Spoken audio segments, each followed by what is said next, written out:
So I got Inglorious Rex 2 a couple days ago. This is not going to be just a discussion of Inglorious Rex 2 because I never did a video about Inglorious Rex 1. I launched my channel after Inglorious Rex 1 came out. So I thought it made sense to go back and reread 1, do the supplement for 1, and then do 2 and the supplement for 2. Just to totally immerse myself in the Inglorious universe. I came of age to the Rocky movies. And for obvious reasons, Inglorious Rex, the whole saga, harkens me back to the way I felt as a kid watching the Rocky movies. You know, you get really pumped up. So I think it makes sense for me to kind of view or use as my prism for this video, kind of look at it through the prism of the Rocky movies. The overall sense that I got from this universe and from these books took me back to Rocky 4. Rocky 4 is the first one I saw in the theaters back, I want to say, November of '85. I saw it with a crowd. I don't live in a particularly rural area, but it is definitely not urban. It was a rowdy crowd, and this was you have to put it in context. This was at the height of the Cold War.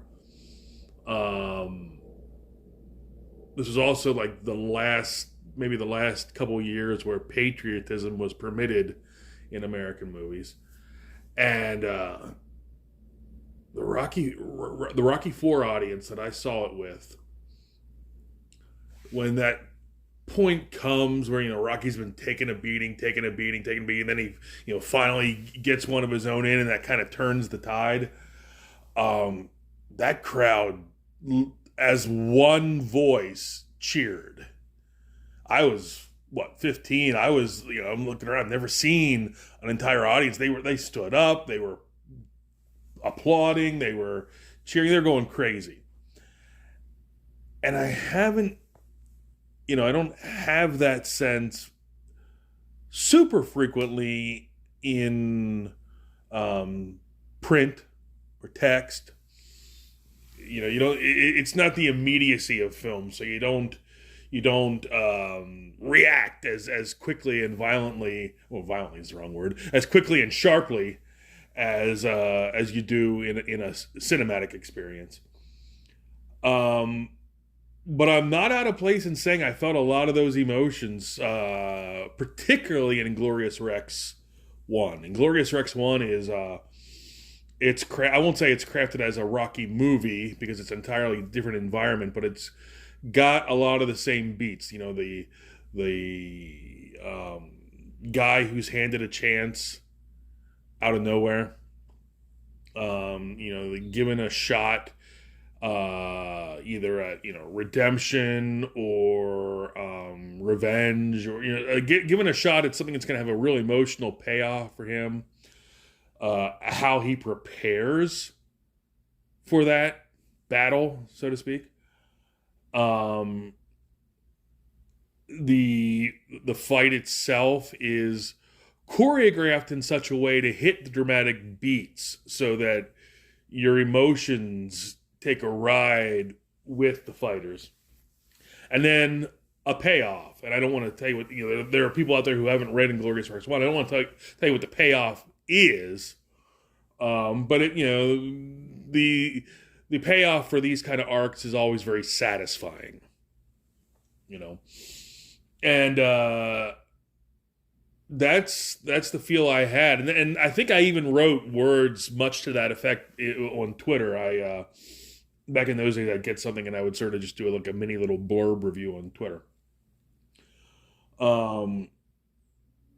obviously, and I should stop and say this, so I'm not just talking story. You can take the boy out of the lit department. You can't take the lit department out of the boy. Um, but my God, Shane's art is beautiful. Shane Davis, we see him as the jokey guy on live streams. We see him as the crazy guy, as Mange. He's also adopted a sad sack persona from that. But don't let, if you're new to Shane Davis's art, don't let any of that fool you into believing that this guy can't draw. His art it'll make you cry. Here's a blurb if someone wants to clip it. Shane Davis's art will make you cry without shame. So all right, so that's Inglorious Rex 1. The supplemental volume had two really good stories. The origin of Anatomic, very sad. Again, I'm giving stuff away and I don't mean to, but there are sad elements to Anatomic's story. And then the kid was a name we'd heard in reference in Inglorious Rex 1. It was neat to see his story fleshed out, particularly given the interconnectedness of all these characters. And then we get the Inglorious Rex 2. And I'm going to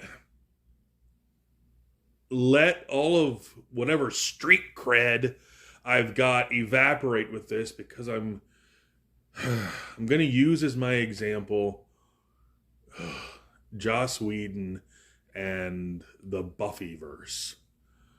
I know where we all are in 2024 on Joss Whedon. He's become the villain of the story, and well earned. He is the form of the Destructor for geek culture. We thought he was had really great dialogue back in the 90s, and now every single writer in every single medium tries to mimic Whedon speak, and it's just nauseating. And of course, he's disgusting personally as well. But in the 90s, this show, this universe he created, Buffy, and then its companion show, Angel, really caught a lot of people's imagination, including mine. Dialogue was crisp, well fleshed out characters, super arcs that went across seasons. Good stuff. And then again, just like Joss Whedon turned into the villain of the story, the Buffyverse itself kind of became a lolcow because it was always about girl power, but it really became like a Mary Sue type situation by the last couple seasons, where every character's existence in the plot was only to tell Buffy how great she is and tell other people how they needed to listen to Buffy. But that said, the reason I'm bringing it up is it's the best example I can think of, because I've made this argument before, about how you can see the shape of something when all you're seeing is part of it. And then you step back and you realize it was a different shape all along. Kind of like the joke, I'm going to screw it up. I don't even think it's a joke. It's a parable about, the 7 blind men who were feeling an elephant and asked to describe him. And, the one described the ears, said this was a leafy creature. The one described the trunk, said it was like a snake. That's the way it is with continuing stories. TV shows and comic books both have one thing in common, in that they don't necessarily end. Not like a movie or a play that has, first, second, and the third act. Well, in comic books, there's always the next issue. In TV shows, there's always the next episode. So continuing stories, I really appreciate when I have that experience where you think you see the shape. and you take a step back and you see it's just a part of a bigger shape. And the reason I used Buffy was because the first season of Buffy is very simple, very self-contained. You got the cheerleader who's really a superhero, and she's going up against the figure of all evil, which is the Master. And in the end, she defeats him, and that's a movie.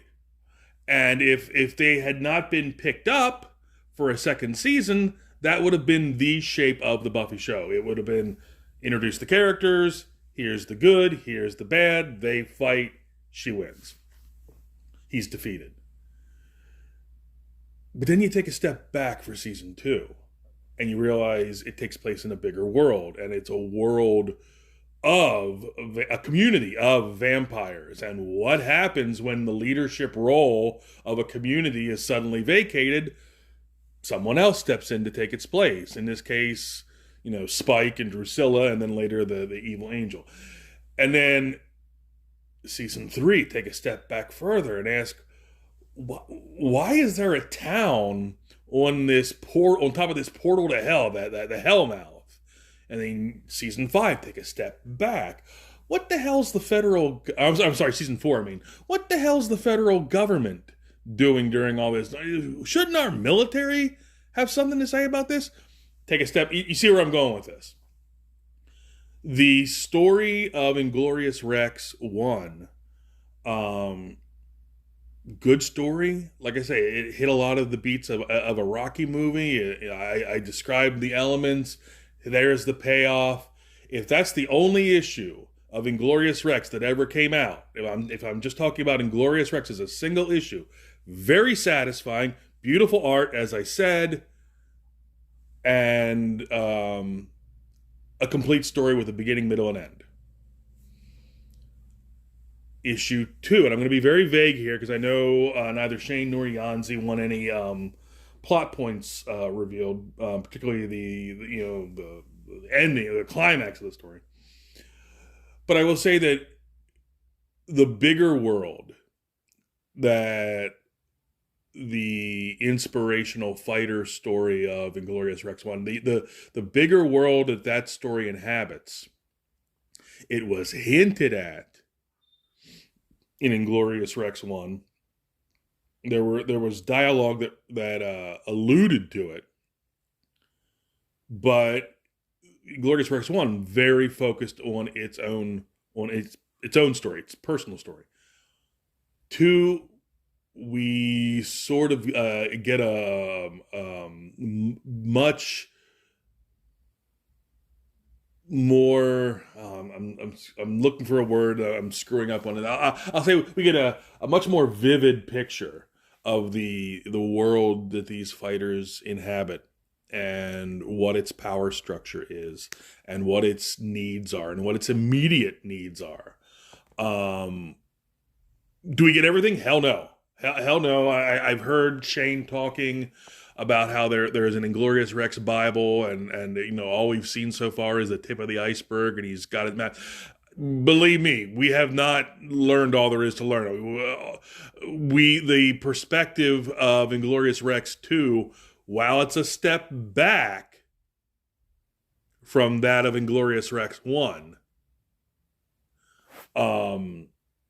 you can clearly see where there's room to take a step back from that. So, the only other two, because I did say I was going to view all this through the prism of the Rocky movies. In both 1 and 2, there are emotional beats that resonated with me, like they resonated when I saw the Rocky movies, and I'm thinking now specifically of Rocky 3, and don't laugh, Rocky 5. Rocky 3, I heard Rocky 3 in my head when Alex is talking to his dad in the corner, when his dad is in Alex's corner. All I could think of was the dialogue when Rocky 3, Rocky's trying, and I'm not worried about spoiling Rocky 3. It came out in 1982. Rocky 3, when Rocky's trying to do a rope-a-dope on Clubber Lang, and Apollo doesn't understand the strategy at all. Paulie gets it. And the bell rings, Rocky goes in the corner, and Apollo goes, "What the hell are you doing? What the hell are you doing?" "Nothing, man. It's a strategy. I know what I'm doing." "Man, don't tell me what you think. Go out there and do it, Rock. Eye of the tiger. Eye of the tiger. He's just a man." And then Apollo leans over the rope and says, "Be more man than him." I felt those feelings. I felt those emotions during the scene when Alex is in the corner talking to his dad. And when Alex is talking to a past relative, all I could think of was the maybe the one scene in Rocky V that I really liked.